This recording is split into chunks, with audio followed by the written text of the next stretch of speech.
வணக்கம். News today I செய்திகளுக்காக செய்தி வாசிப்பாளர் அபிதா ராஜேந்திரன். இந்திய மார்க்சிஸ்ட் கம்யூனிஸ்ட் கட்சியின் மாநில தலைவர் முத்தரசன் செய்தியாளர் சந்திப்பு. தமிழ்நாடு கோயில் நிலங்களில் குடியிருப்போர் கூட்டமைப்பின் சார்பில் ஆலோசனைக் கூட்டம் நடைபெற்றது. இக்கூட்டத்தில் முக்கிய தீர்மானங்கள் நிறைவேற்றப்பட்டன. தமிழ்நாடு கோவில் நிலங்களில் குடியிருப்பு கூட்டமைப்பின் சார்பில் ஆலோசனைக் கூட்டம் சென்னை அண்ணா நகரில் அமைந்துள்ள தனியார் திருமண மண்டபத்தில் நடைபெற்றது. இந்த கூட்டமைப்பு கூட்டத்தில் தமிழ்நாடு கோவில் நிலங்களில் வீடுகள் மற்றும் கடைகளில் தரை வாடகை பல மடங்கு உயர்த்தியுள்ளதை கண்டித்தும் அதனை திரும்ப பெற வேண்டும் என்று மற்றும் பல்வேறு கோரிக்கைகளை தமிழக அரசிற்கு வைத்து முக்கிய தீர்மானங்கள் நிறைவேற்றப்பட்டன. இந்த நிகழ்ச்சியில் சிறப்பு அழைப்பாளராக இந்திய மார்க்சிஸ்ட் கம்யூனிஸ்ட் கட்சி தமிழ் மாநில தலைவர் முத்தரசன் கலந்து கொண்டார். கோவில் மனைகளில் குடியிருப்பு கோரிக்கைகளாக கோவில் மனைகளில் நில மதிப்பிற்கு மேலாக மாதம் தவணை தொகையாக வாடகை பணம் செலுத்தியுள்ள கோவில் மனைகளில் வசிப்பவர்களுக்கு கருணை அடிப்படையில் மனை பட்டா வழங்க வேண்டும் என்றும் மனையில் நிலத்திற்கு 1998ற்கு முன்பிருந்தபடி பகுதி முறையில் வசூலிக்கும் முறையை அமல்படுத்த வேண்டும் என்றும் நிபந்தனையின்றி பெயர் மாற்றம் செய்ய வேண்டும். அத்தியாவசிய தேவைகளான மின்சாரம், கழிவுநீர், குடிநீர் இணைப்பு பெற தடை விதிப்பதை தவிர்க்க வேண்டும் என்றும் மனை நிலத்தடி கோவிலில் உரிமையாக்கி மேல் கட்டுமானத்தை விற்கவும் வாங்கவும் வங்கி கடன் பெற உதவி வகையில் உரிமை பட்டா வழங்க வேண்டும் என்றும் முறையாக பட்டா இணைப்பட்டா வைத்துள்ளவர்களையும் அச்சுறுத்தி அதிரடி நடவடிக்கை எடுப்பதை தவிர்க்க வேண்டும் என்றும்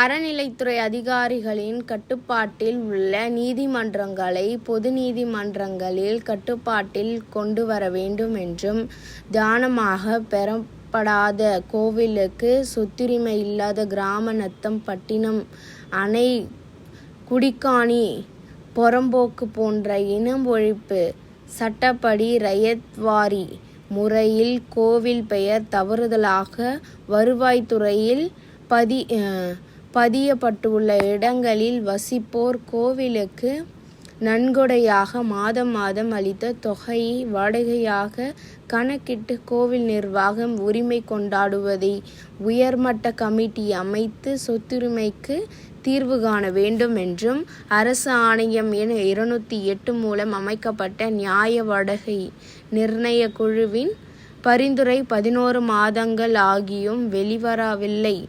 விரைந்து வெளிவர நடவடிக்கை எடுக்கப்பட வேண்டும் என்றும் புறம் தள்ளப்பட்ட அரசு ஆணை எண் 456 மற்றும் 298 அரசு நடைமுறைப்படுத்த வேண்டும் என்றும் போன்ற பல்வேறு கோரிக்கைகளை முன்வைத்தனர். வணக்கம். தமிழ்நாடு கோயில் மனையில் குடியிருப்போர் சங்கத்தினுடைய மாநில அளவிலான கூட்டம், சங்கத்தினுடைய மாநில தலைவர் திரு பாலசுப்ரமணியம் அவர்களுடைய தலைமையில் மாநில பொருளாளர் ஏழுமலையருடைய முன்னிலையில் இந்த கூட்டம் நடைபெறுகிறது. சங்க மாநில நிர்வாகிகள் அனைவரும் பங்கேற்றிருக்கிறார்கள். பல்வேறு மாவட்டங்களைச் சேர்ந்த சென்னை, காஞ்சிபுரம், செங்கல்பட்டு, திருவள்ளூர், விழுப்புரம், கடலூர் உள்ளிட்ட பல்வேறு மாவட்டங்களைச் சேர்ந்த நிர்வாகிகள் 200க்கு மேற்பட்ட நிர்வாகிகள் பங்கேற்றிருக்கிறார்கள். இந்த கோயில் மனையில் குடியிருப்போர் சங்கத்தினுடைய பிரச்சனைகளை தொடர்ந்து அரசின் கவனத்திற்கு கொண்டு செல்லப்பட்டிருக்கின்றன. குறிப்பாக கோயில் மனையில் குடியிருப்பவர்களுக்கு பகுதி முறை என்ற ஒரு முறையில் பணம் வசூல் செய்யப்பட்டது. அது மிக மிக குறைந்த தொகை. அது அதிமுக ஆட்சி காலத்தில் பகுதி முறையை ரத்து செய்துவிட்டு சதுரடி கணக்கில் வாடகை என நிர்ணயம் செய்து மசோதா சட்டமன்றத்தில் நிறைவேற்றப்பட்டு இருக்கிறது. அதன் காரணமாக அரசு நிர்ணயிக்கக்கூடிய அல்லது இந்து சமய அறநிலையத்துறை நிர்ணயிக்கக்கூடிய அந்த வாடகை என்பது எவராலும் கட்ட முடியாத அளவிற்கு பன்மடங்கு அதிகமாக இருக்கிறது. அதன் காரணமாக தமிழ்நாட்டில் இருக்கிற எந்த கோயில் மனையில் குடியிருப்போரும் வாடகையை செலுத்தவில்லை, வாடகை செலுத்த முடியவில்லை. வாடகை செலுத்த முடியாத அளவிற்கு அது அதிகபட்சமாக இருக்கிற காரணத்தினால் கட்ட முடியல. வேற கட்டக்கூடாது என்று நோக்கம் அல்ல. கோயில் மனையில் குடியிருப்பவர்கள் அந்த அடிமனை என்பது கோயிலுக்கு சொந்தமானது என்பதில் மாற்று கருத்து கிடையாது. அது கோயிலுக்குரியது தான். அதற்குரிய பகுதியை கட்டுவதற்கு நாங்கள் தயாராக இருக்கிறோம் என்று உறுதிபட சொல்கிறார்கள். ஏமாற்றணும் அப்படிங்கிற நோக்கம்லாம் யாருக்கும் கிடையாது. இந்த கோயில் மனையில் குடியிருக்கிற அத்தனை பேரும் மிகச்சிறந்த பக்தர்கள், யாரும் நாத்திகர்கள்லாம் கிடையாது, மிகச்சிறந்த பக்தர்கள். ஆகவே இந்த வாடகை முறையை ரத்து செய்ய வேண்டும் என்று தமிழக அரசிற்கும் மாண்புமிகு முதலமைச்சர் அவர்களுக்கும் அதே மாதிரி மாண்புமிகு இந்து சமய அறநிலையத்துறை அமைச்சர்களுக்கும் பல்வேறு முறைகளில் கோரிக்கை மனுக்கள் கொடுக்கப்பட்டிருக்கிறது. சென்னையிலே ஒரு பெரிய பிரம்மாண்டமான மாநாடு நடத்தி தீர்மானங்கள் நிறைவேற்றப்பட்டிருக்கின்றன. அந்த மாநாட்டில் இந்து சமய அறநிலையத்துறை அமைச்சர் மாண்புமிகு சேகர்பாபு அவர்களும் கலந்து கொண்டு உங்களது தீர்மானம் மிக நியாயமான தீர்மானம், விரைவில் நாங்கள் இதை நிறைவேற்றுவோம், மாண்புமிகு முதலமைச்சர் அவர்களுக்கு நீங்கள் நன்றி செலுத்துகிற மாநாட்டை நடத்தக்கூடிய சூழல் ஏற்படும் என்று தெரிவித்தார்கள். நாமும் அந்த மாநாட்டிலே சொன்னோம், பிரம்மாண்டமான நன்றி அறிவிப்பு மாநாட்டை நாங்கள் நடத்துவோம் என்று உறுதியெல்லாம் அளித்திருக்கிறோம். அதனால் இதுவரையில் கோரிக்கை நிறைவேற்றப்படவில்லை. பல முறை முதலமைச்சருடைய கவனத்திற்கு இது கொண்டு செல்லப்பட்டிருக்கிறது. இந்து சமய அறநிலையத்துறை அமைச்சருடைய கவனத்திற்கும் கொண்டு செல்லப்பட்டிருக்கிறது. அவர்களுக்குள்ள பல்வேறு பணியின் காரணமாக இதில் கவனம் செலுத்த நேரம் இல்லை என்று நான் கருதுகிறேன். செய்யக்கூடாது என்பதல்ல, பல்வேறு பணிகள் இருக்குது, அரசியல் பணிகள் இருக்கிறது, ஆட்சி பணி இருக்கிறது, வேறு பல பணிகள் இருக்கிறது. அந்த தாங்க முடியாத பணிச்சுமையின் காரணமாக இந்த பிரச்சனையில் கவனம் செலுத்தாமல் இருக்கலாம்.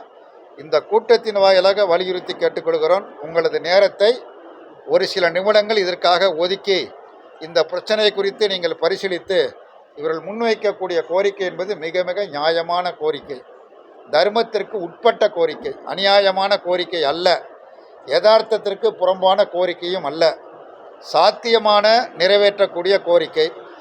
இவருடைய கோரிக்கை நிறைவேற்றியதன் மூலமாக அரசுக்கு எந்த வகையிலேயும் நிதி செலவு ஏற்படாது.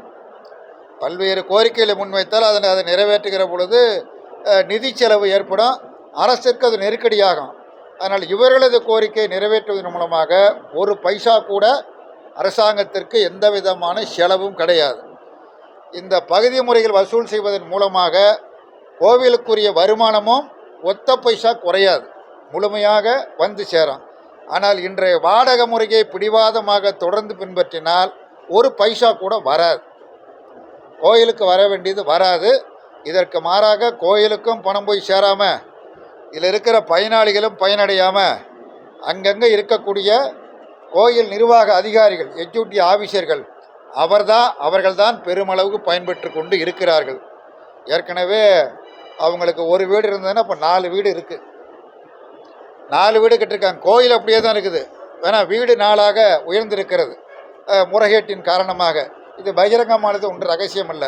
ஆகவே முறைகேடு நடப்பதற்கு இந்த சதுரடி கணக்கு வாடகை என்பது வழிவகை செய்கிறது என்பதை அரசு கவனத்திற்கொண்டு இந்த வாடகை முறையை உடனடியாக ரத்து செய்து வரக்கூடிய சட்டமன்ற கூட்டத்தொடரில் இதற்கான புதிய மசோதாவை கொண்டு வந்து நிறைவேற்றி பழைய பகுதி முறைக்கு செல்ல வேண்டும் என்று இந்த கூட்டத்தில் தீர்மானம் நிறைவேற்றப்பட்டு இருக்கிறது. இந்த தீர்மானத்தை வலியுறுத்தி வருகிற ஏப்ரல் மாதம் 8ஆம் தேதி செவ்வாய்க்கிழமையா, 8ஆம் தேதி செவ்வாய்க்கிழமை பல்லாயிரக்கணக்கான மக்கள் கோயில் மனையில் குடியிருப்போர், லட்சக்கணக்கில் தமிழ்நாடு முழுவதும் இருக்கிறாங்க. தமிழ்நாடு முழுவதிலும் இருந்து கோயில் மனையில் குடியிருப்பவர்கள் குடும்பமாக ஆண்கள், பெண்கள், குழந்தைகள், முதியவர்கள், இளைஞர்கள், இளம் பெண்கள் உட்பட பல்லாயிரக்கணக்கில் அணிதிரண்டு கோட்டை நோக்கி பேரணியாக சென்று முதலமைச்சரை சந்தித்து கோரிக்கை விண்ணப்பம் கொடுப்பது என்று இந்த கூட்டத்தில் ஒருமனதாக தீர்மானம் நிறைவேற்றப்பட்டிருக்கிறது என்பதை தெரிவித்துக் கொள்கிறேன். வணக்கம்.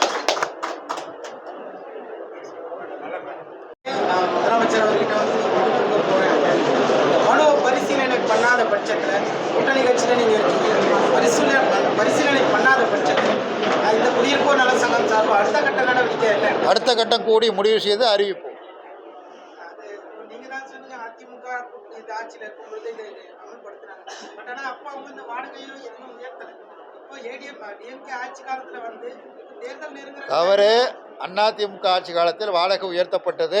அந்த வாடகை முறையை இன்றைக்கு இருக்கிற ஆட்சி பின்பற்றுகிறது. அதை ரத்து செய்ய வேண்டும் என்பதுதான் கோரிக்கை.